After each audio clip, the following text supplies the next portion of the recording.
Welcome करूंगी हमारे आज के कार्यक्रम सवाल आपके जवाब हमारे में। Most welcome ma'am.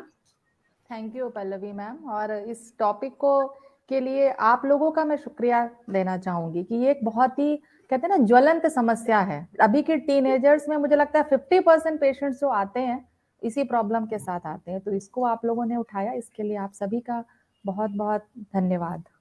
बिल्कुल बिल्कुल। तो मैं सबको बता दूं कि आज की चर्चा का जो विषय है वो पीसीओडी एंड पीरियड्स है। और इन दिनों काफी सवाल आ रहे हैं महिलाओं के, और स्पेशली फ्रॉम टीनेजर्स। तो मैं पहले बताना चाहूंगी कि actually what is the full form of this PCOD. तो पीसीओडी है पॉलीसिस्टिक ओवेरियन डिजीज और सिंड्रोम। और मैं मुझे लगता है कि काफी लोग जानते भी हैं, पर काफी लोग ऐसे भी हैं जो जिनमें ऐसा सिम्टम्स हैं पर they are not aware of this problem और डिजीज। तो आज का जो विषय है ये सबको अवेयर कराएगा। तो जो जिस तरह के सवाल हमारे पास आ रहे हैं सोनाली जी, मैं चाहूंगी कि आपको मैं बताऊं कि टीनेजर्स के इंक्वायरीज होते हैं कि उनके एज कम है पर फिर भी उनके बॉडी ग्रोथ काफी ज्यादा हो रहे हैं। इस तरह की बातें बच्चों की आ रही है। फिर कुछ बच्चों की आती है कि हमारे बाल बहुत, हेड में हेयर लॉस काफी ज्यादा बढ़ गया है। कुछ टीनेजर्स का कहना है कि उनके फेशियल हेयर्स बढ़ रहे हैं। तो ये सब बातें जो पहले यूजुअली नहीं आया करती थी और अब बहुत ज्यादा इन दिनों आ रहे हैं। इवन आज के बच्चे एक्ने, पिंपल्स चेहरे पे काफी बढ़ रहे हैं। फेशियल हेयर्स का बढ़ना। कभी कभी बच्चे कहते हैं कि वो प्रॉपर डाइट लेते हैं फिर भी कमजोरी उन्हें महसूस होती है। और कुछ महिलाओं का कहना है कि उन्हें उनकी ब्लीडिंग स्कैंटी हो रही है। कुछ का कहना है कि काफी हैवी ब्लीडिंग हो रही है। कुछ महिलाएं का कहना है कि गर्भ धारण में उन्हें काफी दिक्कतें हो रही हैं और काफी ट्रीटमेंट, आप तो एज अ डॉक्टर भी इस चीजों को समझ रही होंगी कि उन्हें ट्रीटमेंट लेना पड़ रहा है कंसीव करने के लिए। तो इस तरह के प्रॉब्लम्स और क्वेश्चंस, क्वेरीज हमारे पास काफी बढ़ गए हैं। तो अमृता और मुझे लगा कि आज हम इस टॉपिक को उठाएं। पीसीओडी क्या है? पहले तो हमें ये जानना बेहद जरूरी है कि आखिर ये पीसीओडी और पीसीओएस है क्या। तो आजकल महिलाएं और किशोरियां इससे कैसे अफेक्टेड हो रही हैं, मैं चाहूंगी कि सोनाली जी इस पर सबको बताएं। देखिए, सबसे पहले तो मैं ये बताना चाहूंगी आप लोगों को कि पीसीओडी और पीसीओएस ये दोनों अलग अलग चीजें होती हैं। ठीक है, मैं ये नहीं कह रही हूँ कि ये प्रॉब्लम अगर हमको पता चले तो हमको बहुत लाइटली लेना है कि नहीं हमें कुछ भी नहीं है, जस्ट लाइक कि अपनी आंखें बंद कर लेने से रात नहीं हो जाती, ऐसा नहीं समझना। लेकिन अगर आपको अल्ट्रासाउंड में पीसीओडी दिख रहा है तो इसका मतलब ये भी नहीं कि आप अनड्यू टेंशन ले ले, स्ट्रेस ले ले, परेशान हो और दिन रात उसी के बारे में सोचते रहें। तो दो टर्म्स होते हैं, पहला होता है पीसीओडी यानी कि पॉलीसिस्टिक ओवेरियन डिजीज, दूसरा होता है पीसीओएस यानी कि पॉलीसिस्टिक ओवेरियन सिंड्रोम। पीसीओडी क्या है? जब हम किसी भी लड़की का, किसी भी फीमेल का अल्ट्रासाउंड करते हैं, अगर हमको ओवरीज में, अंडकोश में छोटे छोटे से फॉलिकल्स दिखते हैं जो कि फॉलिकल पीरियड्स के दौरान बढ़ नहीं पाते, ग्रोथ नहीं हो पाता, तो इस टर्म को हम लोग पीसीओडी बोलते हैं। अगर आपको अल्ट्रासाउंड में मल्टीपल सिस्ट ओवरीज में दिख रहे हैं तो वो एक नॉर्मल फाइंडिंग भी हो सकती है और वो एक पैथोलॉजिकल फाइंडिंग भी हो सकती है। मतलब अगर आपका अल्ट्रासाउंड में आपको मल्टीपल सिस्ट दिखे, छोटे छोटे फॉलिकल्स दिखे और आपको उनके साथ कोई प्रॉब्लम नहीं है, आपका पीरियड्स रेगुलर आ रहा है, आपका वेट नॉर्मल है, आपकी ब्लीडिंग जो है, जो नॉर्मल मेंस्ट्रुअल साइकिल होता है 30-35 डेज का हो रहा है, कंसीव हो गया, तो फिर उसके लिए परेशान होने का जरूरत नहीं होता। लेकिन अगर अल्ट्रासाउंड में छोटे छोटे सिस्ट दिख रहे हैं, उसके साथ आपके पीरियड्स इरेगुलर हो गए, वेट ओवर वेट हो रहा है, या शरीर में एक्नीज की प्रॉब्लम हो रही है, एक्सेसिव हेयर ग्रोथ हो रहे हैं, इरेगुलर ब्लीडिंग हो रही है, या कंसीव करने में प्रॉब्लम है, तो उस कंडीशन में हम लोगों को इमीडिएटली एक गायनेकोलॉजिस्ट से कंसल्ट करना होता है।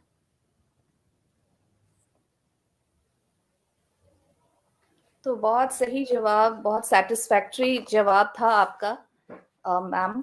और हम अपने अगले सवाल की तरफ मूव करेंगे जो है इरेगुलर पीरियड्स की वजह से काफी कॉम्प्लिकेशन आ रहे हैं, तो क्या ये भी पीसीओडी से जुड़ा है? हाँ, बिल्कुल। इर्रेगुलर पीरियड्स का टीनेजर्स में अगर मैं कहूँगी तो बहुत ही इम्पोर्टेंट रीज़न जो है पीसीओडी या पीसीओएस होता है। लेकिन हमेशा ही पीसीओएस नहीं होता है प्रॉब्लम, ठीक है? जब भी किसी भी महिला की माहवारी शुरू होती है, उस चीज़ को उस समय को हम लोग मेनार्की बोलते हैं, है ना? पीरियड शुरुआत होती है। शुरू के 1-2 साल तक पीरियड्स यूजुअली इर्रेगुलर ही रहते हैं, ठीक है? 2 से 3 साल के बाद नॉर्मली जो होते हैं पीरियड्स रेगुलर हो जाते हैं। तो इनिशियल 2 टू 3 इयर्स में अगर इरेगुलर पीरियड्स है तो बहुत ज्यादा स्ट्रेस नहीं लेना है, ठीक है? बस ये है कि हैवी ब्लीडिंग, इतना ब्लीडिंग नहीं होना चाहिए कि एनीमिया हो जा रहा है, खून की कमी हो जा रही है। लेकिन 2 ढाई साल 3 साल के बाद भी अगर पीरियड्स आपके इरेगुलर रह रहे हैं, अब इरेगुलर पीरियड का मतलब क्या है? 3 इयर्स के बाद 21 दिनों से कम में पीरियड आ रहे हैं या 35 दिनों से ऊपर में पीरियड आ रहे हैं, तो ये इरेगुलर पीरियड है। अगर किसी महिला, हर किसी का अपना साइक्लिकल वेरिएशन होता है, किसी का 30, 32, 34, 35 डेज हम लोग कट ऑफ लेते हैं, या साल में अगर आपके एक साल में 8 पीरियड से कम पीरियड आ रहे हैं, तो उस कंडीशन में भी हम लोगों को गायनेकोलॉजिस्ट से कंसल्ट करना चाहिए। अगर कोई भी गर्ल्स का मेनार्की शुरू हुआ, पीरियड शुरू हुए और पीरियड शुरू होते ही उसमें हैवी ब्लीडिंग की प्रॉब्लम आ रही है, मीन्स इतना ज्यादा ब्लीडिंग हो रहा है कि उसको एनीमिया यानी खून की कमी हो रही है, या कंटिन्यूअस ब्लीडिंग 7-8 डेज होती जा रही है, वो अब उसके स्कूल लाइफ को, उसकी स्टडीज को अफेक्ट कर रही है, तो इस कंडीशंस में हम लोगों को इमीडिएटली गायनेकोलॉजिस्ट को मिलना चाहिए। और सबसे बड़ी बात है कि ये अगर आप टाइमली देखें तो करेक्टेबल प्रॉब्लम होता है।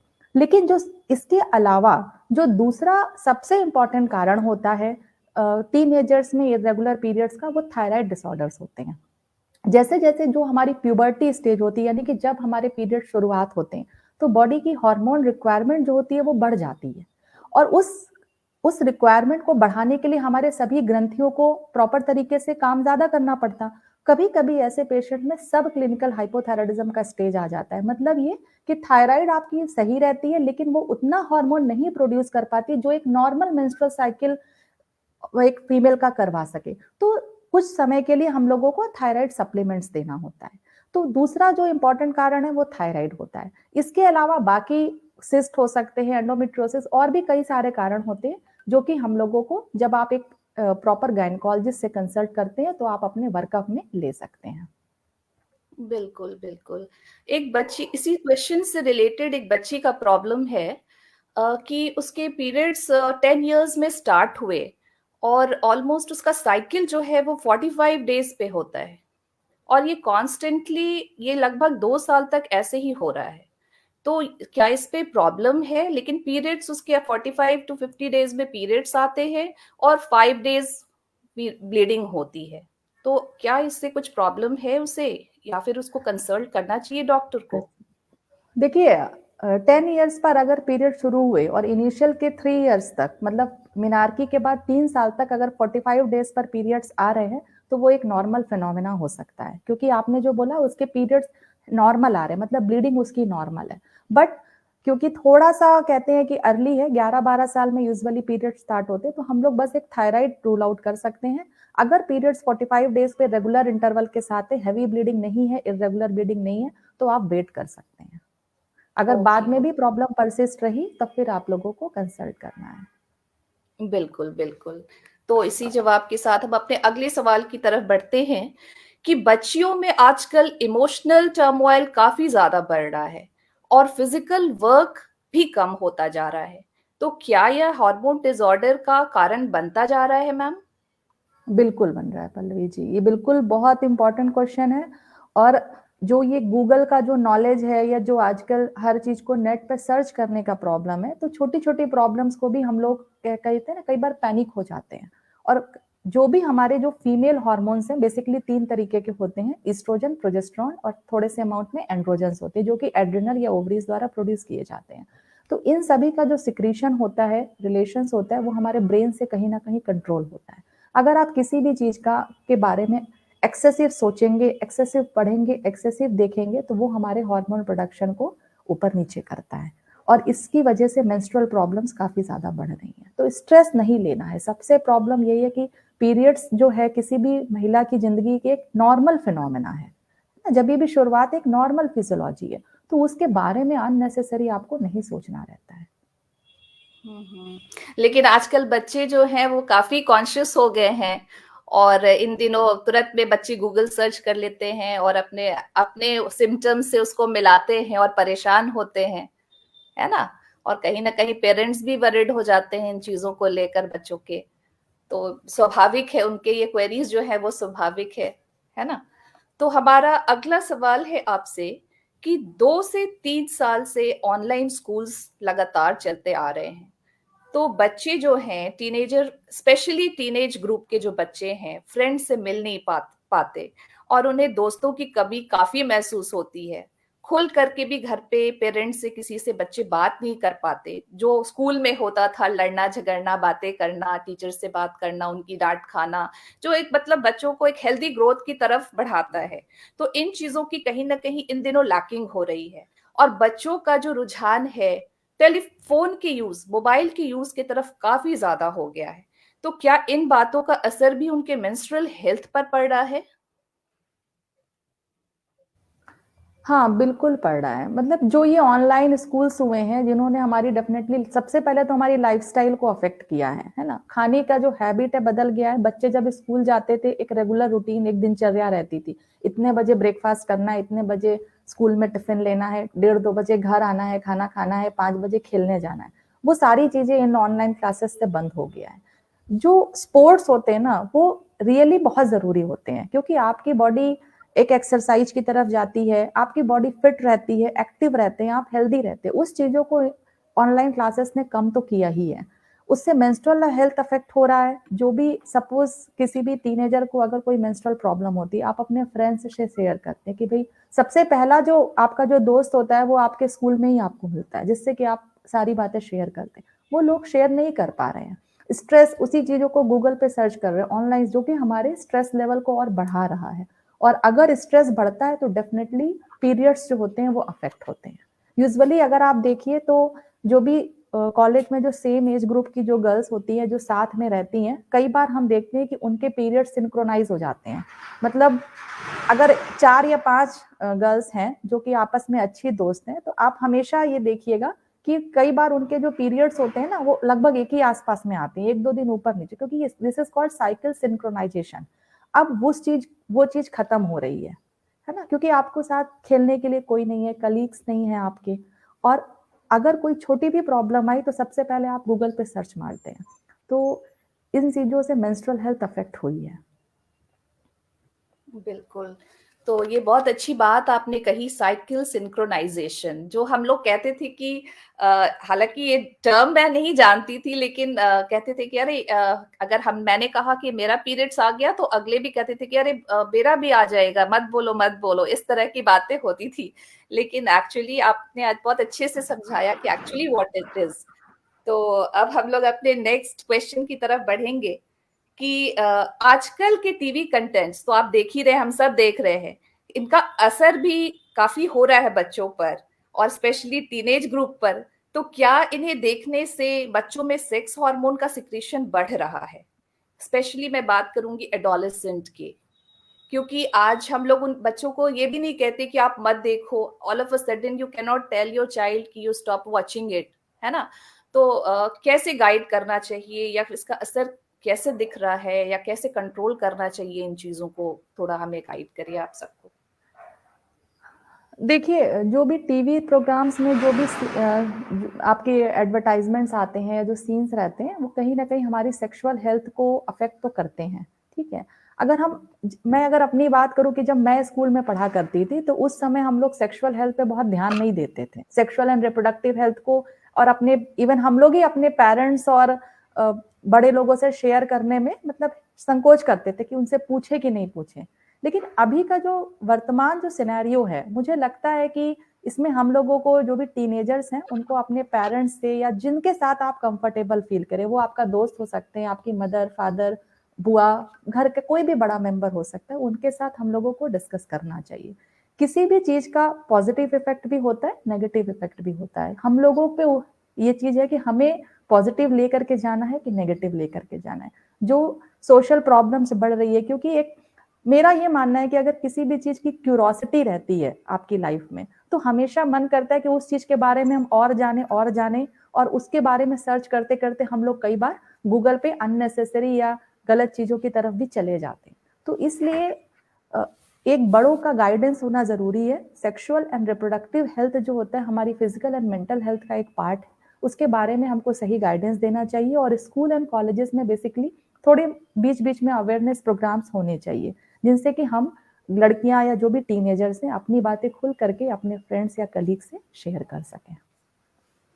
बिल्कुल, बिल्कुल होना ही चाहिए। और स्पेशली मुझे लगता है कि मदर डॉटर का जो कन्वर्सेशन है वो बहुत इम्पोर्टेंट है। बिल्कुल, बिल्कुल। खुलकर बात होनी चाहिए, बच्चों को शर्माना नहीं चाहिए और मदर को भी आगे बढ़ना चाहिए बच्चों की तरफ। ये बहुत बड़ा रोल होगा मदर का भी, मुझे लगता है। तो क्योंकि हम भी मदर हैं, आप भी मदर हैं, और यहाँ पे बहुत सारी मदर हैं जो हमें वॉच कर रही हैं, सुन रही हैं। तो ये आजकल के हर घर का ये प्रॉब्लम है, जो सब मदर्स हम लोग जानना चाहते हैं कि आखिर क्या करना चाहिए बच्चों पे उस वक्त जो बच्चे परेशान हो जाते हैं, तो what is the solution behind that. तो अब हम बात करेंगे कि पीसीओडी से हार्मोन का डायरेक्ट संबंध है। और तो मैं चाहूंगी कि जो मेल और फीमेल हार्मोन्स के बारे में आप थोड़ा विस्तार से बताएं, क्योंकि हम लोग मतलब साइंस सब्जेक्ट सबका नहीं है, और है भी तो लोग पढ़ाई लिखाई से अगर आप फैमिली में व्यस्त हैं तो इन चीजों को टर्म्स जो है हम लोग भूल गए हैं, और फंक्शनिंग भी बहुत हद तक भुला चुके हैं। तो मैं चाहूंगी कि इससे रिलेटेड, पीसीओडी से रिलेटेड जो भी हॉर्मोन्स है उसकी जो फंक्शनिंग है और उनका क्या रोल है, ये आप हमें बताएं। देखिए, फीमेल्स में मेनली जो हार्मोन्स निकलते हैं वो 3 तरीके के होते हैं: oestrogen, progesterone and androgens. Oestrogen जो होता है वो हमारा फेमिनाइन हार्मोन होता है, यानी कि महिला की जो शारीरिक संरचना, प्रेगनेंसी या मेंस्ट्रुअल साइकिल के लिए रिस्पॉन्सिबल होता है। मेनली ईस्ट्रोजन रिस्पॉन्सिबल होता है। इसके अलावा बाकी जो हार्मोन निकलता है वो प्रोजेस्टेरॉन होता है, और कुछ मात्रा में एंड्रोजन्स प्रोड्यूस होते हैं। एंड्रोजन बेसिकली एक मेल हार्मोन है, मेल सेक्स हार्मोन है। लेकिन फीमेल में भी एंड्रोजन थोड़े अमाउंट में प्रोड्यूस होता है, जो कि हमारी ओवरीज द्वारा और एड्रिनल ग्लैंड्स द्वारा होता है। अगर किसी भी वजह से हार्मोनल इम्बैलेंस से आपका एंड्रोजन का सिक्रीशन यानी एंड्रोजन हार्मोन बढ़ जाता है, या ईस्ट्रोजन कम हो जाता है, या दोनों में किसी तरीके का इम्बैलेंस हो जाता, तो ऐसे पेशेंट्स जो है हार्मोनल प्रॉब्लम या पीसीओएस के साथ प्रेजेंट करते हैं।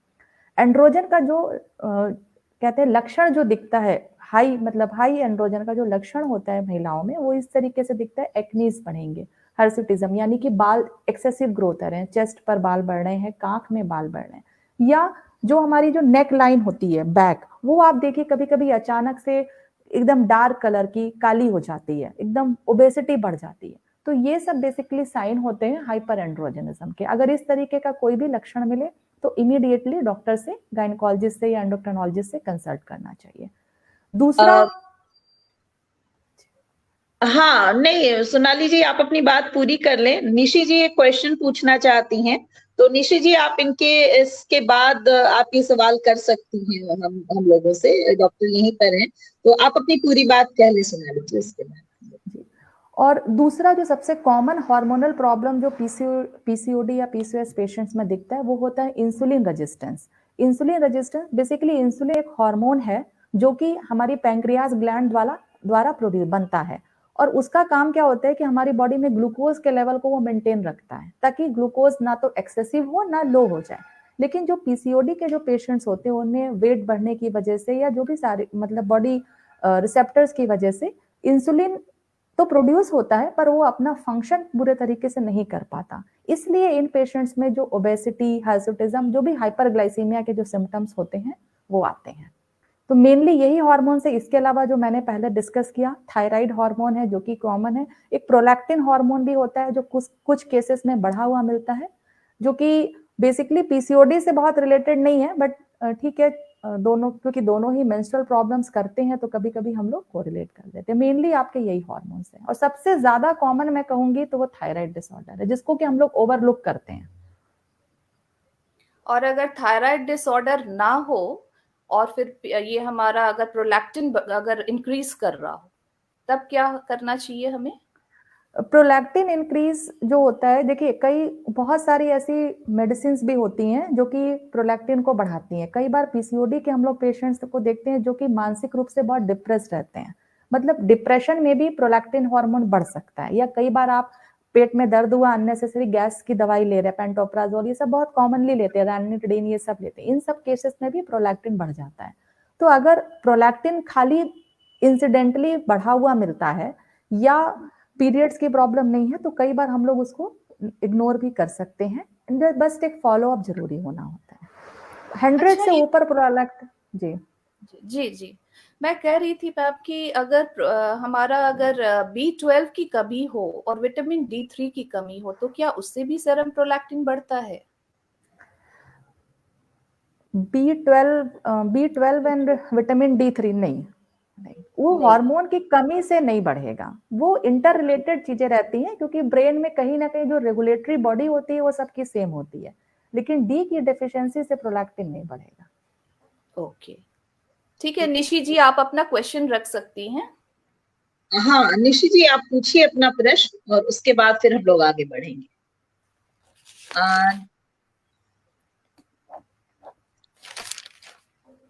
जी मैम, गुड इवनिंग।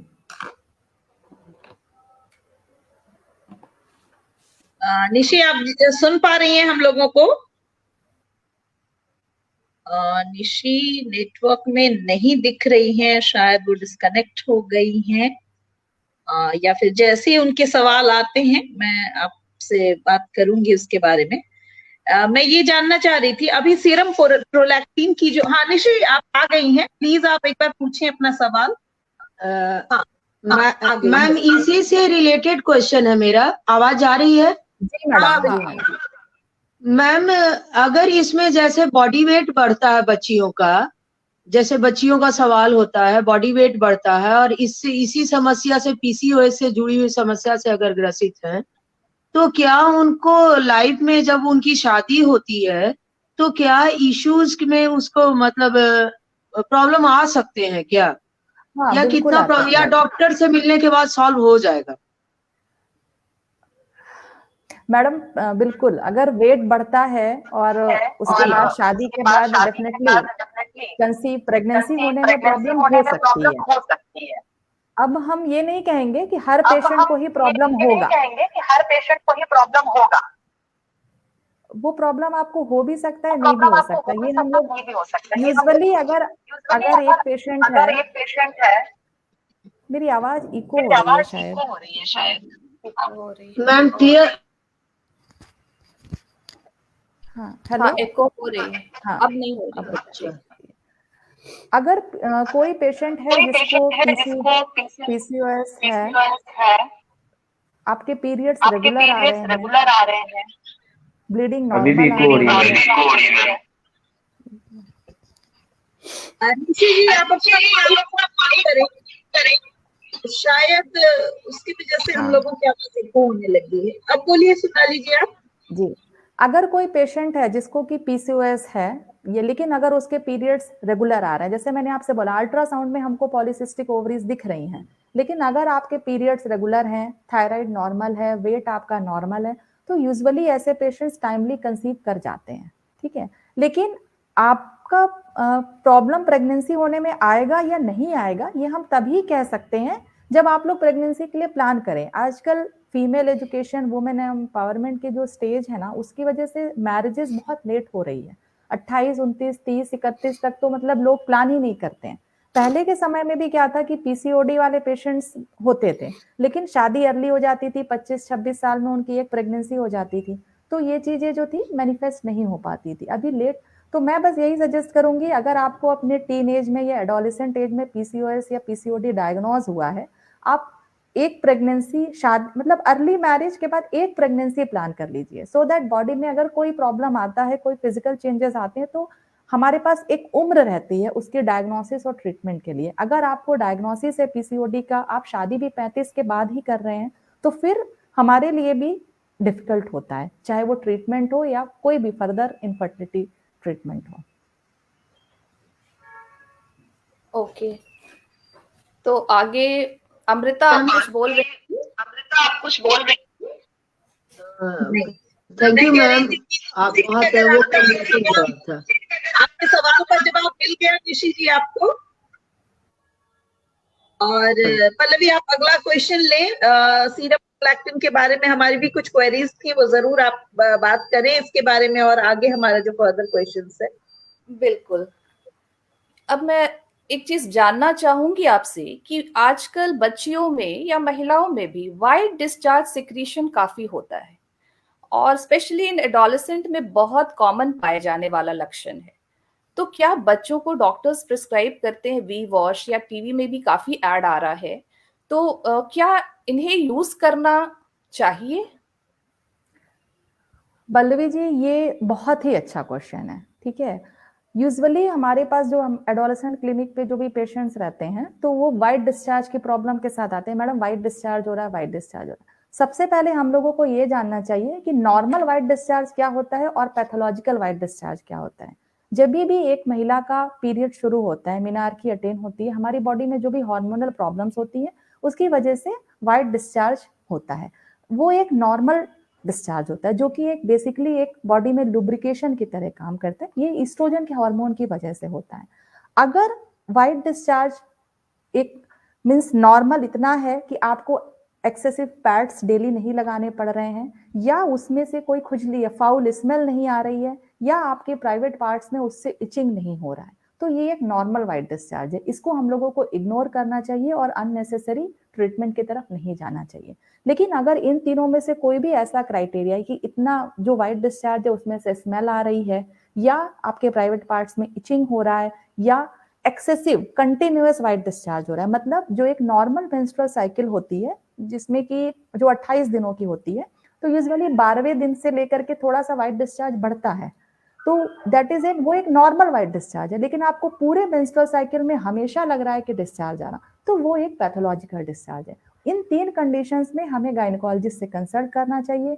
अगर ये तीनों कंडीशंस, ये क्राइटेरिया नहीं फिल होते हैं, तो ये एक नॉर्मल डिस्चार्ज है और इसको हम लोगों को अवॉइड करना चाहिए। इसके बारे में अननेसेसरी नहीं सोचना चाहिए। दूसरा जो आपने वी वॉश के बारे में पूछा, तो वी वॉश यूज जो भी रहता है, जो भी हमारे मतलब फीमेल हाइजीनिक प्रोडक्ट्स होते हैं, उनमें वेजाइनल वॉशेस आते हैं जो कि हमारे पीएच को लोअर रखते हैं, जो कि बेसिकली जो वेजाइनल फ्लोरा होते हैं उसके हिसाब से ही रहते हैं। तो उसको यूज करना एक अच्छी हैबिट है और इसको हमको एडोलेसेंट गर्ल्स में डालना चाहिए। जी। और कहते हैं कि जब ऐसा इन्फेक्शन होता है तो डॉक्टर्स वॉर्म्स की दवा भी प्रिस्क्राइब करती हैं लेने के लिए, तो ये क्या खुद से भी ले लेना चाहिए अगर आपको ऐसा लगे, या फिर डॉक्टर के प्रिस्क्राइब करने पे ही लेना चाहिए? और उसका क्या ड्यूरेशन ऑफ टेकिंग क्या होना चाहिए बच्चों को, ये बताइए आप। डीवर्मिंग जो है आप ले सकते हैं 6 मंथ्स पे, उसमें कोई हार्म नहीं होता है। आप डॉक्टर के कंसल्टेशन से भी ले सकते हैं, सेल्फ डीवर्मिंग भी ले सकते हैं। हाँ, क्योंकि डॉक्टर्स यूजुअली जब इन्फेक्शन होता है तो अलोंग विथ वी वॉश वो प्रिस्क्राइब करती हैं मेट्रॉन, और ये क्या कहते हैं आपको वॉर्म्स के अल्बेंडाजोल भी प्रिस्क्राइब करती हैं। तो ये एक नेसेसरी पार्ट है जो कि इन्फेक्शन से जुड़ा है, या क्यों लेना चाहिए हमें मेट्रॉन? और ये मैं जानना चाहूंगी आपसे। देखिए, डीवर्मिंग का मेंस्ट्रुअल हाइजीन से रिलेशन नहीं होता है, लेकिन जो कई बार क्या होता है, जो हमारे पास कम उम्र की बच्चियां आती हैं 12-13 साल 10-11 साल, कई बार वो मतलब एग्जैक्टली बता नहीं पाती, वो बोलेंगे हमें प्राइवेट पार्ट्स में खुजली हो रही है। तो ये थोड़ा सा उनके लिए डिफ्रेंशिएट करना मुश्किल होता है कि हम वो खुजली वजाइनल पोर्शन में हो रहा है या एनस के पास, मतलब जहां से मोशन होता है उस एरिया में हो रही है।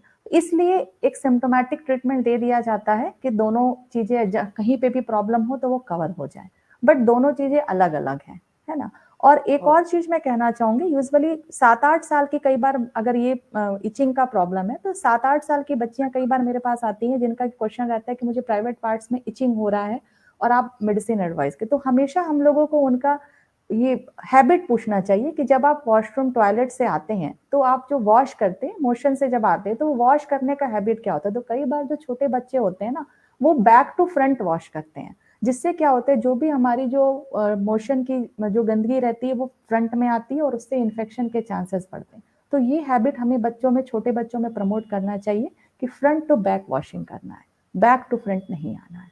ठीक है। डीवर्मिंग का रिलेशन मेंस्ट्रुअल हाइजीन से नहीं है, बट क्योंकि दोनों एरियाज एक दूसरे से इंटर रिलेटेड है, तो कई बार डॉक्टर्स और हम लोग भी सिंड्रोमिक जो कहते हैं ट्रीटमेंट देते हैं। बहुत बढ़िया, मैं बहुत अच्छा। मैं निशी मैं यहाँ पे सोनाली जी की इस बात को थोड़ा और कंटिन्यू करना चाहूंगी कि ये सिर्फ ये जो बैड हैबिट्स है, नहीं, बड़ों में भी ये हैबिट्स है, इसकी वजह से काफी महिलाओं में भी ये हैबिट देखी गई है कि वो इस तरीके का वॉश करती हैं कि वो बैक टू फ्रंट आती हैं और फिर वापस फ्रंट टू बैक जाती हैं, जिसकी वजह से स्पेशली पीरियड्स के दिनों में शायद हम लोग बताते हैं कि वो यूट्रस का मुंह खुला रहता है and then infection enters into your vaginal part. तो ये बहुत बड़ा है। तो ये मैं चाहूंगी कि आज आपकी तरफ से एक सजेशन भी महिलाओं को स्पेशली हमारे लाइव सेशन से दिया जाए कि कैसे उनका मूवमेंट होना चाहिए, जो वो मोशन ऑन यूरिनेशन के बाद जो उनका होना चाहिए वो कैसा होना चाहिए, चाहे बच्चियों में चाहे बड़ों में। ये बहुत जरूरी है। बिल्कुल सही अमृता जी, ये चीज हम लोगों को बच्चों में ही ये हैबिट डालना चाहिए और फिर धीरे धीरे करके वो बड़ों तक तो हैबिट अपने आप ही, पक्के घड़े पे तो मिट्टी चढ़ा नहीं सकते, लेकिन बच्चे एक बहुत अच्छा यंग एज ग्रुप होता है जिसको कि हम लोग अगर एजुकेट करें तो बेनिफिट मिलता है हम लोगों को। पल्लवी अपना नेक्स्ट सवाल लीजिए।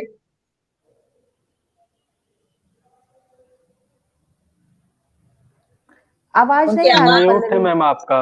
म्यूट हो गई हैं, आप म्यूट हो गई हैं आप। हाँ हाँ, अब आ रही है आवाज? हाँ हाँ आ रही है। ओके। तो आजकल के जो सैनिटरी पैड्स मार्केट में आ रहे हैं वो काफी एरोमेटिक होते हैं। तो मैं ये जानना चाहूंगी आपसे कि क्या ये सेंटेड पैड्स यूज करना हमारे लिए, बच्चियों के लिए सही है या सेफ है? नहीं, मैं तो नहीं सजेस्ट करती हूँ पल्लवी जी, क्योंकि जो भी सेंटेड पैड्स होते हैं, बेसिकली जो भी हमारी वेजाइनल स्किन या प्राइवेट पार्ट्स की जो स्किन होती है ना, ये बहुत ही सेंसिटिव होती है। कोई भी आप उसमें सेंट परफ्यूम यूज करेंगे, बेसिकली वो एक केमिकल है, तो वो उस स्किन का इरिटेशन और बढ़ाता है।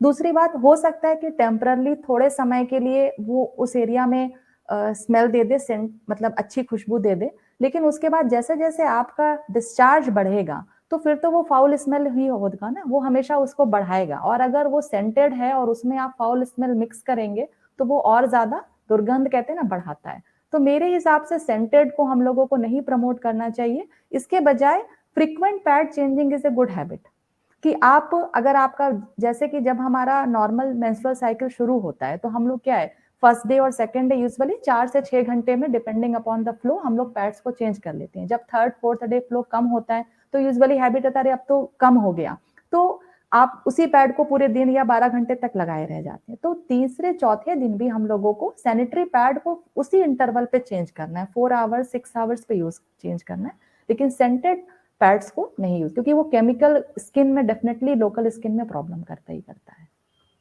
बिल्कुल, ये बहुत अच्छी बात आपने बताई कि हमें थर्ड डे कॉन्स्टेंटली हमें पीरियड साइकिल में ये मेंटेन करना चाहिए कि 6 to 8 आवर्स जो ड्यूरेशन है पैड चेंज करने का, क्योंकि ये बहुत कॉमन है कि हम फर्स्ट सेकंड डे तो बहुत ध्यान देते हैं पर थर्ड डे से सब लेज्ड हो जाते हैं और टू पैड से ज्यादा चेंज नहीं करते हैं। और मुझे लगता है कि रात को तो जरूर चेंज करके सोना चाहिए महिलाओं को या बच्चों को, है ना? तो ये बहुत अच्छी जानकारी आपने दी। और अब मैं चाहूंगी कि आप आगे बताएं कि पीसीओडी या PCOS is related to ovary and ovulation. तो हमें कैसे पता चलेगा कि हमारी ओवरी सही से फंक्शन कर रही है कि नहीं, या सेरम प्रोलैक्टिन का टेस्ट अगर कराना हो तो क्यों जरूरी है या कब कराना चाहिए, एक्चुअली क्या करना चाहिए, हमें क्या स्टेप उठाना चाहिए उस समय इन चीजों को जानने के लिए, समझने के लिए? देखिए, एक महिला जिसका कि पीरियड नॉर्मल रेगुलर इंटरवल पे आ रहा है, जो नॉर्मल इंटरवल मैंने आपको बताया 21 दिन से ज्यादा एंड 35 दिन से कम, यानी 21 to 35 डेज की अगर आपकी साइकिल है, आपका ब्लीडिंग का ड्यूरेशन 3 to 5 डेज है, आपके पीरियड्स के बीच के ड्यूरेशन में ब्लीडिंग नहीं हो रही है और पीरियड्स के दौरान इतनी ब्लीडिंग हो रही है कि आपका क्लॉट्स नहीं पास हो रहा है, यानी कि ब्लड के थक्के नहीं आ रहे, तो ये एक नॉर्मल पीरियड्स माना जाता है। अगर एक महिला जिसका कि पीरियड नॉर्मल इंटरवल पे है, नॉर्मल ब्लड फ्लो है, तो ये अपने आप में एक ओवुलेटरी साइकिल होता है, यानी कि आपका ओवुलेशन जो है हो रहा है। ओवुलेशन होने के 14 दिन के बाद पीरियड शुरू होता है, और जो ओवुलेशन का समय होता है उसको हम लोग फिजियोलॉजिकल ऐसे पता कर सकते हैं कि उस समय जो डिस्चार्ज होता है वो थोड़ा बढ़ जाता है ना। वाइट डिस्चार्ज आपको पता लगने लगता है कि हाँ ये जो है पीक ऑफ एस्ट्रोजन है और इसके बाद हमारा ओवुलेशन है। तो अगर ये चीजें हैं तो ये एक नॉर्मल ओवुलेशन में हम लोग मानते हैं। इस चीज के लिए आपको अननेसेसरी विजिट नहीं करना है, टेंशन नहीं लेना। लेकिन अगर एक वुमेन है जिसका कि पीरियड्स नॉर्मल है, ओवुलेशन हो रहा है, लेकिन अगर 1 साल के बाद भी दोनों हस्बैंड वाइफ के प्लान करते हुए भी प्रेगनेंसी नहीं हो रही, तो उस कंडीशन में फिर आपको वर्कअप के लिए जाना है। वो दूसरी कंडीशन होगी, वो इनफर्टिलिटी इशू हो गया। नॉर्मल टीनेजर में 21 to 35 डेज नॉर्मल। दूसरा एक इंपॉर्टेंट चीज मैं ये कहना चाहूंगी, हर महिला का अपना अपना मेंस्ट्रुअल साइकिल होता है। सपोज आपके पीरियड जब आपके पीरियड शुरू होने के 3-4 साल के बाद नॉर्मल हो जाते हैं, से 17-18 एज में आपका पीरियड हमेशा 30 से 32 दिन का आ रहा है, उसके बाद ब्लीडिंग 3 to 4 डेज की हो रही है। अगर आपको ऑल ऑफ ए सडन लगे 2 साल 3 साल बाद कि नहीं मेरा फ्लो कम हो गया, या मेरा जो साइकिल है 32 से लेकर 40 दिन 35 दिन का हो गया, तो उस कंडीशन में हम लोगों को डॉक्टर से कंसल्ट करना चाहिए। यानी कि आपकी जो नेचुरल मेंस्ट्रुअल साइकिल है अगर उसमें कोई वेरिएशन लगे तब आपको डॉक्टर के पास विजिट करना है, या जो मैंने जो आपको 3 क्राइटेरिया बताए इनमें इन साइकिल्स के अलावा कोई अल्टरेशन है तब हम लोगों को गायनेकोलॉजिस्ट से कंसल्ट करना है। बाकी हर महिला का अपना एक मेंस्ट्रुअल साइकिल है, जैसे कि किसी की बिल्ड मोटी होती है, कोई पतला होता है, कोई एवरेज बिल्ड होता है, उसी तरीके से साइक्लिकल वेरिएशंस बॉडी में मिलते हैं जो कि फिजियोलॉजिकल होते हैं। बिल्कुल। हमारा जैसे अब हम अपने अंतिम सवाल की तरफ बढ़ रहे हैं, और अमृता अगर आपके पास कुछ सवाल आ रहे हैं तो आप उन्हें भी ले सकती हैं। तो हाँ, मैं तब तक एक सवाल कर लेती हूँ। मैं एक चीज जानना चाह रही हूँ, आजकल मैं देख रही हूँ कि बच्चियों में पीरियड्स का जो टाइम है वो 9 इयर्स यानी कि 4th क्लास में जब बच्चियां हैं तो मैक्सिमम बच्चियों के पीरियड्स आ जा रहे हैं, जैसा कि मुझे पता चलता है बच्चियों से बात करके, या स्कूलों में ये चीजें हैं, क्योंकि 4th क्लास में ही बच्चे। तो क्या ये अर्ली एज जो ये पीरियड्स आने लगा है, प्री एज मुझे लगता है, हमारे समय में 12 से 14 साल में आया करता था, अभी ये 9 साल में पीरियड्स आने लगा है। तो अधिकतर बच्चियों में जो मैं देख रही हूँ मेच्योरिटी लेवल जो है वो 14 साल में बच्चियां बिल्कुल मेच्योर की तरह बिहेव करने लगी हैं, यानी कि हार्मोनल जो भी चेंजेस आने होते हैं, जैसे ऑपोजिट सेक्स के प्रति अट्रैक्शन होना, या फोन पर छुप छुप के वो जो कंटेंट्स होते हैं वो देखना, या रोमांटिक चीजों को देखना, जो नेचुरल है उसको हम बदल नहीं सकते। तो क्या ये अर्ली एज पीरियड्स आना कहीं ना कहीं पेरेंटिंग के लिए थोड़ा सा चैलेंज होता जा रहा है कि मदर्स को बहुत ज्यादा कॉन्शियस होने की जरूरत हो गई है इन दिनों? नहीं, बिल्कुल ये चैलेंजिंग तो है ही। लाइफस्टाइल चेंजेस होने से, सेडेंटरी हैबिट्स होने से, डिजिटलाइजेशन की वजह से पीरियड्स अर्ली तो आ रहे हैं, क्योंकि हमारी फूड हैबिट्स भी उसी हिसाब से चेंज हुई है। तो यहाँ पर रोल हमारे पेरेंट्स का आता है कि हम मेंस्ट्रुअल प्रॉब्लम्स के बारे में अपनी डॉटर्स को बताएं, और ये जस्ट उनको बताएं कि ये एक नॉर्मल चीज है जो हर महिला की लाइफ में आनी ही आनी है। ये कोई बीमारी नहीं है, ये कोई घबराने की बात नहीं है, कोई परेशान होने की बात नहीं है। ये एक फिजियोलॉजिकल चेंज, बेसिकली चेंज है जो कि एक्चुअली प्रोजेनी को आगे बढ़ाने के लिए बहुत जरूरी है। इसी और क्या सही है क्या गलत है ये गाइडेंस हम ही अपने एज ए पेरेंट्स ही हम बच्चे को दे सकते हैं। किसी भी चीज को मेरे हिसाब से छुपाने का जरूरत नहीं होना चाहिए, क्योंकि आप अगर हाइड करेंगे बच्चों से ना तो क्यूरोसिटी और बढ़ेगी और वो उसी चीज को गूगल पे सर्च करेंगे तो और मुश्किलें बढ़ जाती हैं। तो जितना जरूरी है हम खुद ही उनको बता दें ताकि वो अननेसेसरी सर्फिंग और नेट सर्फिंग को अवॉइड कर सकें। फूड हैबिट्स की अभी आपने बात कही, तो मैं एक चीज जानना चाहूंगी कि usually in case of PCOD या पीसीओएस या इस तरह के जो भी मेंस्ट्रुअल प्रॉब्लम्स होते हैं, तो डॉक्टर्स का कहना होता है कि avoid eating junk food like noodles, Maggi या फिर बर्गर, पिज्जा। तो बच्चे, आजकल के बच्चे इन्हीं चीजों को प्रेफर करते हैं खाना। तो कैसे ये चीज अफेक्ट कर रहे हैं? मुझे याद है कि मैं भी छोटी थी, मेरा भी पीरियड्स 10 इयर्स 9 to 10 में ही आया होगा, और मुझे याद है कि मैं भी वीकली मैगी खाया करती थी। तो मैं सोचती हूँ कि आखिर कैसे रिलेट करूँ इन चीज़ों को कि इनका असर हो रहा है इन चीज़ों पर मुझे यूजुअली मुझे मेरा पीरियड साइकिल शुरू से ही ठीक रहा, कांस्टेंट रहा, 28 to 30 डेज आया, पर आजकल मुझे ये सुनने को काफी मिल रहा है कि नहीं खाना है, बच्चों को नहीं देना है, या फिर बच्चे भी जिद करते हैं कि खाना है। तो ये बच्चों को कैसे समझाया जाए कि उनके लिए सही है या नहीं है, दे shouldn't eat, they should avoid, कि घर पे भी बना के दे रहे हैं तो दे तो रहे हैं ना हम लोग, तो इन चीजों को कैसे रिलेट कर सकते हैं? देखिए, मेरा ये मानना है कि अगर बहुत ज़्यादा हम बच्चों पे रिस्ट्रिक्शन लगाएंगे तो वो मानेंगे तो नहीं। अगर हमने मना कर दिया तो हो सकता है कि आज हमारे घर में अगर हमने बोला वीक में एक ही दिन खाना है, तो एक दिन अपने यहाँ हो जाएगा, एक दिन किसी दोस्त के यहाँ हो जाएगा, और वो चीज़ें रिस्ट्रिक्शन उतना पॉसिबल नहीं होता। तो बच्चों को हमें हेल्दी फूड हैबिट्स के बारे में सिखाना है कि जंक फूड आप कम से कम लीजिए, है ना? वीक में एक दिन तक लेते हैं तो चलता है, पर बाकी दिन अवॉइड करें और हेल्दी हैबिट्स की तरफ जाएं, यानी कि कार्बोहाइड्रेट जैसे फ्रूट्स वेजिटेबल्स को हम लोग ज़्यादा लें, एनफ अमाउंट में पानी पिए, और इन सबके साथ हम लोग प्रमोट करें कि हम लोग एक्सरसाइज एंड फिजिकल एक्टिविटीज़ को प्रमोट करें। अगर हम अपने समय की बात करें, जैसे आपने बोला कि आप वीक में एक दिन, हम लोग भी एक दिन मैगी खाते थे, लेकिन जब हमारा स्कूल टाइम होता था तो हम लोग का डेली लंच टाइम में 5-10 मिनट हम लोग का खो खो गेम या कुछ ना कुछ पकड़म पकड़ाई इस तरीके का गेम हो जाता था। जो भी हमने खाया वो डाइजेस्ट हो जाता था। सीढ़ियां भी चढ़ के जाते थे, अगर स्कूल 4 फ्लोर का है तो 4 सीढ़ी चढ़ने उतरने में एक एक्सरसाइज हो जाती थी। अब वो सब चीजें बंद हो रही हैं। तो हमें बच्चों को प्रमोट करना है कि खाने में भी रखो, ये तुम्हारा ग्रोइंग एज है, और इसके साथ साथ अपनी लाइफ में एक्सरसाइज को एकदम मतलब रूटीनली हैबिट डालिए कि 30 से 45 मिनट्स डेली एक्सरसाइज करना है। वीक में 5 दिन का सेशन होना चाहिए। अपने अपने हिसाब से करिए। कुछ बच्चों को डांसिंग का शौक होता है, तो डांस भी बहुत अच्छा एक्सरसाइज है। आपकी सारी बॉडी एक्टिविटी, सारी मसल्स इसमें पार्टिसिपेट हो जाती। कुछ बच्चे हैं जिनको रस्सी कूदना पसंद है, कुछ को बैडमिंटन पसंद है, तो ये सारे जो भी आउटडोर गेम्स हैं इनको भी हम लोगों को प्रमोट करना चाहिए। तो शायद ये प्रॉब्लम्स और कम होंगी इस वजह से। बिल्कुल और बिल्कुल। एक बहुत इम्पोर्टेंट चीज जो इन दिनों देखने को मिली, क्योंकि ये ऑनलाइन तो हम लोगों ने पहली बार इतने बड़े स्तर पे देखा कोविड के इसमें, बच्चे मोबाइल और लैपटॉप के सबसे ज्यादा टाइम करीब रह रहे हैं। मतलब मोबाइल उनके हाथ में ही रहता है, लैपटॉप के बगैर उनका काम नहीं चल रहा है।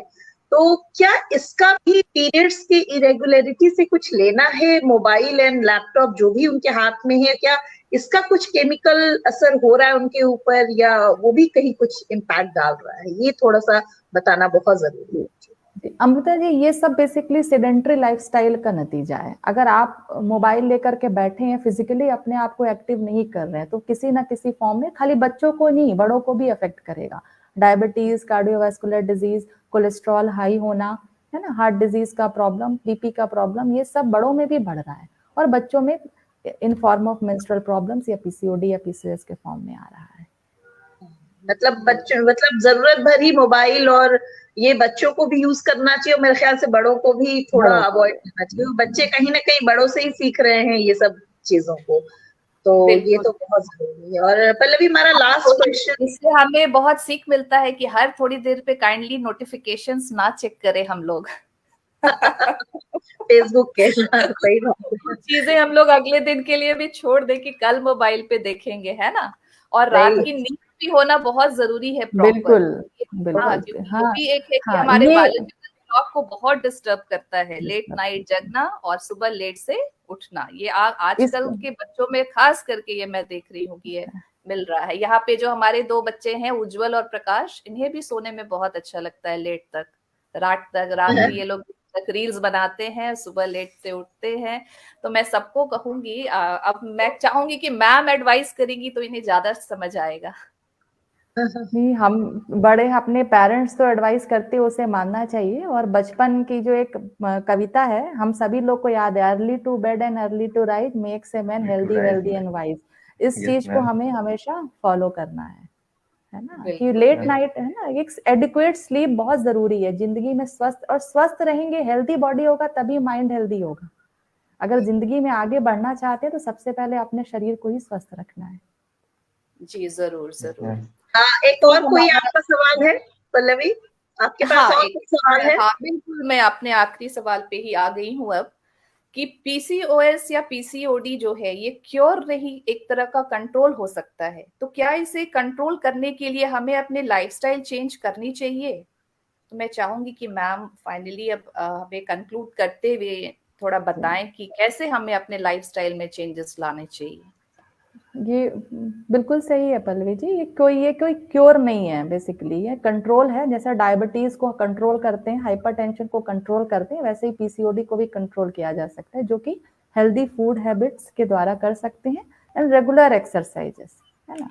बस यही इसका ट्रीटमेंट है, और सही समय में सही डॉक्टर के विजिट में आना और उनकी एडवाइस को फॉलो करना ही इसका सबसे बेहतर उपाय है बचाव का। मैं यहाँ पर एक दो सवाल और लेना चाहूंगी। हम अभी सीतामढ़ी जिला में काम कर रहे हैं सोनाली जी, और वहां से हमें एक अजीब तरह की चीजें मतलब हमारे सामने आई हैं हमारी टीम, इसलिए वो मेरी टीम से जो डिस्ट्रिक्ट कोऑर्डिनेटर है वो जानना भी चाहते हैं। वहां पर देखा जा रहा है कि बहुत कम एज में महिलाओं के यूट्रस को रिमूव कर दिया जाता है, मतलब वो थोड़ी थोड़ी प्रॉब्लम लेकर जा रही हैं और जहां हमें पता चल रहा है उनका यूट्रस रिमूव कर दे रहे हैं। 30 इयर्स की लड़की है या 25 साल की लड़की है, तो ये ऐसा क्या प्रॉब्लम होता है जिससे यूट्रस रिमूवल की स्थिति आ जा रही है इतने कम एज में? Amrita ji, actually uterus removal की स्थिति नहीं आ रही है। पेशेंट्स, मैंने बोला ना कि सही डायग्नोसिस बनाना और उसका सही इलाज करना ज्यादा जरूरी है। हम लोगों का एक सिनेरियो क्या बन गया है कि बच्चे हो गए, यूट्रस का काम खत्म हो गया। लेकिन यूट्रस का काम खाली बच्चे पैदा करना ही नहीं होता है। जो भी हमारी ओवरीज है, जो भी अंडाशय है, जो हार्मोन प्रोड्यूस करते हैं, वो आपके तभी प्रोड्यूस करेंगे जब आपका यूट्रस काम कर रहेगा। अगर हमारा यूट्रस निकल गया तो 5 साल के बाद ओवरीज जो होती हैं वो हार्मोन बनाना बंद कर देती है, और ऐसे पेशेंट्स में प्रीमेच्योर मेनोपॉज की प्रॉब्लम्स यानी हार्मोनल प्रॉब्लम्स आती है। तो कम एज पर यूट्रस निकालना कोई अच्छा इलाज नहीं है। अगर पीरियड संबंधित कोई भी समस्या आए, चाहे आपके बच्चे हो गए हों या जो भी हो, 35-40 इयर्स, तो पहले एक प्रॉपर गायनेकोलॉजिस्ट से कंसल्ट करें। एक रेगुलर पैप्समियर का चेकअप होता है जो कि बच्चेदानी के कैंसर संबंधित हम लोगों को जानकारी देता है कि कोई कैंसर या कोई प्रॉब्लम वाली चीज तो नहीं है। सिंपल सी टेक्नोलॉजी होती है जिसको हिस्ट्रोस्कोपी बोलते हैं, जिसके द्वारा हम लोग गर्भाशय की झिल्ली की पूरी जांच कर सकते हैं कि उसमें कहीं कोई खराबी तो नहीं है, कोई बड़ी बीमारी तो नहीं है, कोई मांस का टुकड़ा तो नहीं बढ़ गया, कोई सस्पिशियस एरिया रहता है तो बायोप्सी कर सकते हैं। बहुत सारी हार्मोनल मेडिसिन होती है जो हम लोग दे सकते हैं, और इस तरीके से कम उम्र में यूट्रस निकाल करके प्री मैच्योर मेनोपॉज की समस्या को हम लोग खत्म कर सकते हैं। अच्छा, ये प्री मैच्योर जो मेनोपॉज हम लोग बताते हैं, तो इसके क्या क्या साइड इफेक्ट्स होते हैं अगर ओवरी को कम एज में निकाल दिया जाए? तो ये सवाल बहुत जरूरी है हर उस महिला के लिए जिसको लगता है कि बच्चा पैदा हो गया, अब यूट्रस का झमेला खत्म करो, तो ये बहुत जरूरी है बताना। बेसिकली मेल और फीमेल का जो डिफरेंस है वो हमारे इन हार्मोन्स द्वारा ही है। मैंने आपको शुरुआत में बताया, फीमेल हार्मोन ईस्ट्रोजन होता है, मेल हार्मोन एंड्रोजन होता है।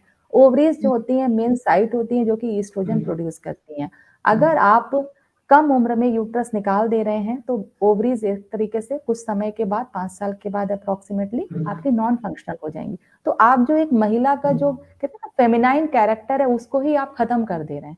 और ऐसे पेशेंट्स में हॉट फ्लैशेस, अचानक से गर्मी लगना, सर्दी लगना, थायराइड की समस्या या और इस तरीके की जो भी फीमेल प्रॉब्लम्स होती हैं वो शुरू हो जाती हैं। तो इसलिए इसका आंखों पर भी असर होता है? इसका आंखों पर भी कुछ असर होता है?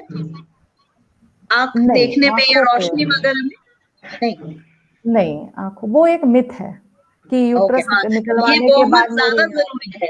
हमने गांव में सुना है कि फलाने का यूट्रस निकाल दिया गया तो इसके आंख की रोशनी कम हो गई, तो ये एक बहुत बड़ा मिथ है जो सोसाइटी में है, तो इसको हम लोगों को रिमूव करने की जरूरत है। जैसे एज रिलेटेड चेंजेस हमारी बॉडी के हर ऑर्गन में आते हैं, तो वैसे ही वो आंखों पर भी आते हैं। लेकिन यूट्रस निकालने से आंख की रोशनी कम होती है, ऐसा कोई कोरिलेशन नहीं है। सही टाइम पर ऑस्टियोपोरोसिस और जो आर्थराइटिस है, रिमेटॉइड आर्थराइटिस या ऑस्टियो आर्थराइटिस, क्या उसका कनेक्शन होता है? उसका बिल्कुल कनेक्शन है, क्योंकि जो फीमेल हार्मोन जो ईस्ट्रोजन होता है वही हमारी बोन्स हेल्थ के लिए भी जरूरी होता है। अगर आप कम उम्र में ईस्ट्रोजन यूट्रस निकाल देते हैं, ओवरीज नॉन फंक्शनल हो जाती है, तो बॉडी में फेमिनाइन हार्मोन यानी ईस्ट्रोजन कम हो जाता है, जिसकी वजह से बोन्स वीक हो जाती हैं और ऑस्टियोपोरोसिस और ऑस्टियोआर्थराइटिस की समस्या बढ़ जाती है। तो मैम ये यूट्रस रिमूवल का बोलो। यूट्रस रिमूवल का कोई कनेक्शन क्या पीरियड्स में ब्लीडिंग ज्यादा होना या कम होना या फिर रुक जाना इससे संबंधित है क्या? हाँ, पीरियड्स में अगर ब्लीडिंग ज्यादा या कम हो रही है तो आप एक प्रॉपर गायनिकोलॉजिस्ट से कंसल्ट करिए, ठीक है। यूट्रस निकालना सॉल्यूशन नहीं होता है ना। मैंने बोला पैप स्मीयर कर सकते हैं। थायराइड हार्मोनल डिसऑर्डर से पीरियड्स में ब्लीडिंग ज्यादा हो सकती है, ठीक है। हार्मोनल प्रॉब्लम से हो सकता है, यूट्रस में ओवरीज में छोटा मोटा सिस्ट हो सकता है, एंडोमेट्रियल प्रॉब्लम हो सकती है, पॉलिप हो सकता है। अगर हमारा जैसे कि अगर हमारे बॉडी में कहीं पर एक सबसे कॉमन प्रॉब्लम जो आता है, जो मैं आपको बता रही हूँ, जो पीरियड्स हैवी होने का कारण होता है स्पेशली 35 प्लस के महिलाओं में, दैट इज पॉलिप। यानी कि एक बेसिकली जैसे शरीर में कहीं पर मसा बन गया वैसे यूट्रस में भी मसा बन जाता है, जो कि पीरियड्स में ब्लीडिंग हैवी कराता है। अगर आपका पॉलिप बना है तो हम खाली पॉलिप को रिमूव कर सकते हैं, उसके लिए पूरा यूट्रस निकालने का जरूरत ही नहीं है। अगर बच्चे हो गए हैं तो कुछ ऐसी मेडिकेशन दे सकते हैं कि वो पॉलिप दोबारा नहीं बने, है ना। और हम लोग यूट्रस को कंजर्व कर सकते हैं। तो डरना is not the solution. Proper diagnosis and proper treatment लेना हमेशा सही रहता है। हर ब्लीडिंग कैंसर नहीं होती। हाँ बोलो। एक और प्रश्न था, जब पीरियड्स में कोई भी एडोलेसेंट हो, गर्ल्स या फिर महिलाएं हो, तो उस समय अगर बाथरूम में कोई समस्या आती है, जैसे थोड़ा बाथरूम होना या फिर रुककर होना, उस समय ज्यादा नहीं हो पाना, इसका क्या मतलब कुछ सॉल्यूशन है या फिर क्या ये आगे चल के बहुत बड़ी बीमारी का कोई वजह है या क्या है? देखिए, हम लोगों के साथ प्रॉब्लम यही होता है कि हम लोग सबसे पहले कोई भी माइनर भी प्रॉब्लम आता है ना तो हम लोग डर जाते हैं कहीं आगे चल के कोई समस्या ना हो जाए, ठीक है। जो आप ये यूरिन वाला जो प्रॉब्लम बोल रहे हैं, इसको हम लोग स्पेशली यूरोगाइनेकोलॉजी में डील करते हैं, ठीक है। और ये प्रॉब्लम यूजुअली मेनोपॉजल पेशेंट्स में या जो नियर मेनोपॉज जा रहे होते हैं उनमें ज्यादा होती है, या जिन महिलाओं का कम उम्र में यूट्रस निकल गया, उनमें प्रीमेच्योर मेनोपॉज हो गया, उसमें इस तरीके का यूरिन रुक रुक के होने का प्रॉब्लम होता है। इसका जो सबसे कॉमन कारण क्या होता है, पहला कि आपने हाइजीन नहीं मेंटेन रखा, यूरिन में इन्फेक्शन हो गया और ये प्रॉब्लम हो गया। दूसरा जो आता है, जो आपका जैसे ही आपने मेनोपॉज हो गया या यूट्रस निकल गया तो हमारा जो ईस्ट्रोजन हार्मोन कम हो जाएगा, वो क्या करते हैं यूरिन के रास्ते को सिकोड़ देता है, जिसकी वजह से यूरिन पूरे फ्लो में नहीं जा पाता। तो उस तरीके के प्रोसीजर में छोटे से सिंपल प्रोसीजर होते हैं, दूरबीन द्वारा हम लोग यूरिन के रास्ते को फैला देते हैं अगर लगा, या फिर इनिशियल स्टेज पर एक्सरसाइजेस होती है, मेडिसिन होती है, जिनको कि हम लोग दे करके इस प्रॉब्लम को ट्रीट कर सकते हैं। ये है फुल्ली क्यूरेबल, मतलब पूरे तरीके से ठीक होने वाली समस्याएं हैं। और इसी से रिलेटेड एक सवाल है मेरा कि ओल्ड एज की महिलाओं में वो यूरिनेशन का अपने आप उनको यूरिन पास हो जाता है, और अगर पेशेंट डायबिटिक हो या ओल्ड एज हो गया हो तो थोड़ा मुश्किल हो जाता है, और जैसा कि बताते हैं कि सर्जरी एक ऑप्शन है, तो क्या ये ओल्ड एज की महिलाओं में ये सर्जरी इस बीमारी के लिए सही होती है या कर सकते हैं, या और कोई उपाय नहीं? बिल्कुल अमृता जी, बिल्कुल सही क्वेश्चन। ये मेनोपॉजल पेशेंट्स में जो स्ट्रेस, इसको हम लोग मेडिकल भाषा में इनकॉन्टिनेंस का प्रॉब्लम बोलते हैं। स्ट्रेस इनकॉन्टिनेंस या अर्ज इनकॉन्टिनेंस या मिक्स्ड इनकॉन्टिनेंस, यानी कि खांसी करने पर पेशाब का लीक हो जाना। इस वजह से महिलाएं क्या होता है, सोशल इवेंट्स में नहीं जा पाती। आप कहीं पूजा पाठ में जा रहे हैं, हंस दिया, पूरे कपड़े खराब हो गए, तो वो एक फीमेल के लिए बहुत ही पैथेटिक कंडीशन होती है, वो जाना ही बंद कर देती है। तो ये ओल्ड एज की समस्या है। वही सेम हार्मोन ईस्ट्रोजन जो फेमिनाइन हार्मोन है उसकी कमी से होता है। इनिशियल स्टेज पर अगर पेशेंट हम लोगों के पास एक प्रॉपर डॉक्टर के पास आ जाती है तो लोकली अवेलेबल ईस्ट्रोजन क्रीम्स आती हैं, जिनको कि हम लोग दे करके इसको ठीक कर सकते हैं, एक्सरसाइज कर सकते हैं। अगर इसकी ग्रेडिंग होती है, अगर ये लेट स्टेज में स्टेज 3 पर हमारे पास आया, तो एक सिंपल सा सर्जरी होता है जिसको कि हम लोग टीवीटी टेप बोलते हैं, कि यूरिन के रास्ते पर एक टेप लगा देते हैं और जो रास्ता नीचे खिसक गया होता है उसको ऊपर से खींच देते हैं। मिनिमल इन्वेजिव सर्जरी है, कहीं पे कोई चीरा टाका नहीं लगता, 1 से 2 दिन में पेशेंट को डिस्चार्ज कर दिया है। बट वो ग्रेड 3 पर है जी। तो ये लेट एज में भी करा सकते हैं अगर कोई ओल्ड एज वेमेन हो तो? बिल्कुल, ये बिल्कुल मिनिमल बहुत इम्पोर्टेंट जानकारी आपने दी है, क्योंकि ये मैं अपने आसपास देख रही हूँ इस समस्या से जूझती हुई महिलाओं को। और इसके अलावा मैं आपसे एक आपकी तरफ से सवाल करना चाहूंगी कि आप आईवीएफ पे काम करती हैं, और हमारा जो सोसाइटी है उसमें खुद का बच्चा, अपना खून, IVF technology, surrogacy and all that, जितनी भी चीजें हैं, ये बड़ा एक सामाजिक मुद्दा है जिस पर काफी बहस होती है कि भाई अपना खून होना चाहिए, अपनी पैदाइश होनी चाहिए। तो आईवीएफ टेक्नोलॉजी क्या है और क्या ये आज के समय में इसकी जरूरत क्यों पड़ गई? क्या ये एक स्टेरिलिटी की जो प्रॉब्लम बढ़ती जा रही है युवाओं में, उसकी वजह से कहीं हो रहा है? तो मैं चाहूंगी थोड़ा आईवीएफ के बारे में भी आप जरूर बताएं, क्योंकि युवा जुड़े रहते हैं और वो देखेंगे तो उसका थोड़ा कॉन्सेप्ट क्लियर होगा कि क्या ये सही है या गलत है या क्या चीज है। जी अमृता, जैसे कि मैंने बोला कि पीसीओडी का प्रॉब्लम बढ़ रहा है। सबसे पहला क्वेश्चन मुझसे निशी जी ने जो किया था वो यही था कि अगर आपको पीसीओडी है तो गर्भ धारण करने में समस्या होगी या नहीं। तो ये बात आप बिल्कुल कभी भी हम कंफर्म नहीं बता सकते कि आपको होगा या नहीं होगा। इसका तरीका यही है, अगर आपको डायग्नोसिस हो गया कि आपको पीसीओडी है, पीसीओएस है, ठीक है, तो आप प्रेगनेंसी प्लान करिए। अगर 1 साल ट्रीटमेंट लेने के बाद या साथ रहने के बाद भी आपको प्रेगनेंसी नहीं होती तो ऐसे हम लोग निसंतानता के इलाज या आईवीएफ टेक्नोलॉजी का इस्तेमाल कर सकते हैं। तो प्रॉब्लम जो इनफर्टिलिटी की है वो इसीलिए बढ़ रही है क्योंकि पीसीओडी की समस्या या मेल फैक्टर इनफर्टिलिटी, पुरुषों में निसंतानता भी काफी बढ़ रही है, ये सेडेंटरी लाइफस्टाइल और खान पान की समस्याओं की वजह से। तो अगर मैं यही सजेस्ट करती हूँ कि अगर कोई भी मैरिड कपल है जिसको शादी के 1 साल हो गए हैं और 1 साल तक साथ में रहते हुए भी अगर बच्चे नहीं ठहरे, गर्भ धारण नहीं हुआ, तो आपको एक प्रॉपर इनफर्टिलिटी स्पेशलिस्ट से मिलना चाहिए और अपना हस्बैंड और वाइफ दोनों का वर्कअप कराना चाहिए। 30% केसेस में महिला जिम्मेदार होती है, 30% केसेस में पुरुष जिम्मेदार होते हैं और 40% केसेस होते हैं जिनमें कि दिन में थोड़ा थोड़ा प्रॉब्लम दोनों में होता है। तो दोनों का एक कंबाइंड वर्कअप होता है और उसके बाद अगर कहीं पे प्रॉब्लम निकलती है तो फिर उस हिसाब से हम लोग ट्रीटमेंट आगे कर सकते हैं। आईवीएफ एक सिंपल सा टेक्नोलॉजी होता है जिसमें कि महिला एवं पुरुष के जो अंडाणु और शुक्राणु होते हैं उनको हम लोग बाहर में लैब में हम लोग उसको बनाते हैं, फर्टिलाइजेशन करते हैं और उसको महिला के गर्भाशय में हम लोग ट्रांसफर कर देते हैं। इसके अलावा इसमें कुछ भी जो सिंपल फर्टिलाइजेशन का प्रोसेस जो हमारी बॉडी में हो रहा होता है जो किसी वजह से नहीं हो पाए, जैसे कि पीसीओडी के पेशेंट्स, इन महिलाओं के जो अंडों के जो बाहर के जो कवर होते हैं वो हार्ड होते हैं, नेचुरल फर्टिलाइजेशन लो हो जाता, या मेल फैक्टर यानी कि हस्बैंड में अगर स्पर्म्स का कमी है तो क्या होता है वो फर्टिलाइज नहीं कर पाता। तो आर्टिफिशियल तरीके से हम लोग लैब में उसी महिला एवं पुरुष के शुक्राणु को फर्टिलाइज करते हैं और फिर उसको हम लोग यूट्रस में ट्रांसफर, एक बहुत ही सिंपल टेक्नोलॉजी है। ये बहुत अच्छी बात आपने बताई क्योंकि समाज में कई तरह की चीजें चल रही हैं एक साथ और आजकल पुरुष चूंकि अर्ली एज में उनकी शादी नहीं हो पाती है, सेटलमेंट का इशू है, तो कहीं ना कहीं ये सब चीजें चल रही हैं। तो ये एक आसान तरीका है जिससे आप अगर कोई परेशानी से जूझ भी रहे हैं तो आप पेरेंट्स बन सकते हैं। तो ये बहुत इम्पोर्टेंट जानकारी थी जो मुझे लेनी भी थी। और एक चीज और मैं आपसे आज पूछूंगी, क्योंकि आपने महिला और पुरुष दोनों की बात करी है इसीलिए मैंने ये सवाल लिया कि जब मैं देखती हूँ कि जब महिलाओं में इन्फेक्शन जैसी कोई चीज होती है यानी वेजाइनल इन्फेक्शन होता है और महिलाओं को बहुत तकलीफ होती है, उस वेजाइनल इन्फेक्शन की तकलीफ शायद एक महिला ही समझ सकती है कि उसको कितनी परेशानी होती है।